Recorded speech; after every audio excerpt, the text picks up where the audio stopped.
Kumusta mga kaboxing? This is Boy Kalawang TV. So good news nga po mga idol, dahil sa kakatapos ng lalaban kahapon ng ating Pinoy na pambatong boksingero na si Arvin John Pasiones sa bansang Vietnam. Tinapos nga po nito ang kanyang katunggalin na Thai boxer na si Natanong Tonchai sa pamamagitan nga po ng first round technical knockout.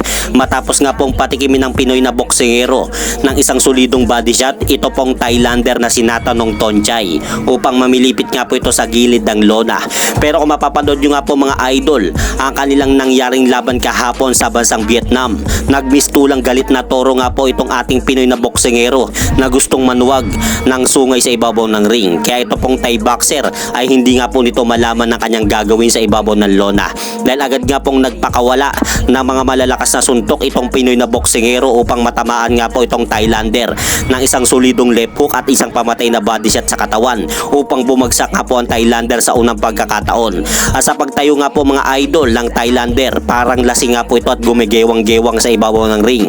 At matapos nga po ang unang knockdown ng Thai boxer, agad na naman pong sinugod ni Arvin John Pasiones ito pong Thailander at bumagsak na naman po muli ito sa pangalawang beses. Pero sa pagkakataon pong ito, masama nga po mga idol ang nangyaring pangalawang pagkabagsak nito sa canvas. Dahil kung mapapansin nyo po na parang pinipilit na lang po ng Natanong Tonchai na makatayo upang hindi nga po ito mapahiya sa kanilang mga manonood.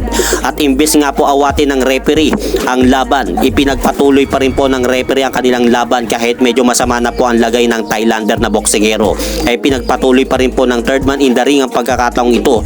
Agad na naman pong sinugod at pinaulanan ni Arvin John Pasiones na mga pamatay na suntok ang Thailander, kaya bumagsak na naman po ito sa pangatlong beses. At dito po sa pagkakataong pong ito, napagpasya na po ng referee na ihinto na ang laban. Kaya dahil po dyan mga idol, panalo nga po ang ating Pilipinong kababayan na si Arvin John Pasiones via first round technical knockout at tagumpay nga po nitong nadepensahan ang kanyang hawak na titulong WBA Asia Light Flyweight Belt. Kaya binabati nga po natin si Arvin John Pasiones sa kanyang matagumpay na panalo kahapon sa bansang Vietnam.